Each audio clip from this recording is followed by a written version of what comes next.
balik lagi dengan tukang clipping yang kali ini akan menginformasikan utang saat beli alutsista dari Rusia dalam jumlah besar. Presiden Soekarno kalau tidak bisa bayar, ya kemplang saja.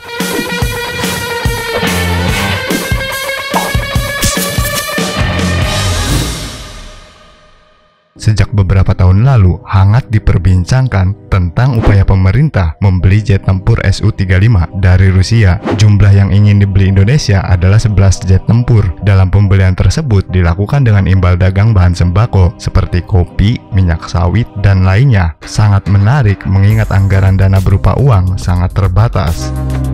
Sebelum terbit PPRI nomor 76 tahun 2014 tentang mekanisme imbal dagang dalam pengadaan alat pertahanan dan keamanan Al-Palhankam, khususnya tentang kebijakan offset, imbal dagang, dan transfer of technology, sejarah pengadaan Al-Palhankam di Indonesia ternyata sudah pernah melaksanakan kebijakan offset dalam beragam cara. Di era tahun 1960-an, ketika pemerintah RI membeli persenjataan secara besar-besaran dari Rusia khusus untuk mendukung operasi pembebasan Irian Barat, Papua, kebijakan offset yang diterapkan lebih karena faktor kepentingan politik.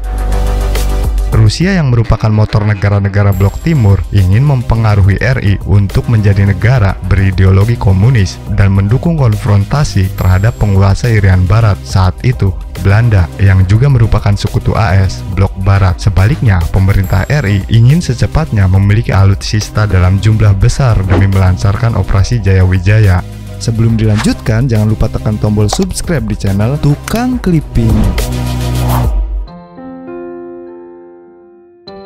Didorong oleh kepentingan politik dan kebutuhan alutsista untuk mendukung operasi tempur, kebijakan offset yang diterapkan oleh pemerintah RI merupakan kebijakan instan tanpa sempat memikirkan kepentingan atau peluang dalam jangka panjang. Demi memenuhi Al-Palhankam untuk peperangan saat itu, pemenuhan kebutuhan alat pertahanan Indonesia lebih banyak memanfaatkan mekanisme kredit ekspor dan beli putus. Dalam hal ini, Indonesia hanya memanfaatkan peralatan pertahanan tersebut dan sangat tergantung dengan mekanik alat pertahanan dari negara produsen.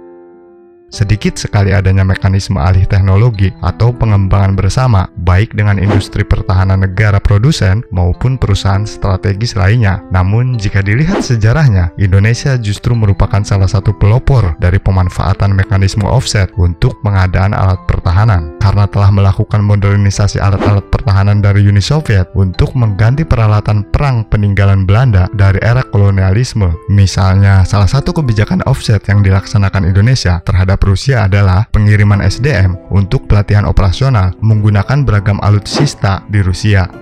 Kebijakan pembayaran pembelian alutsista melalui kredit dan lainnya. Presiden Soekarno saat itu bahkan mengeluarkan kebijakan offset yang kontroversial terkait pembelian alutsista dari Rusia dalam jumlah besar melalui utang. Kalau tidak bisa bayar, ya kemplang saja.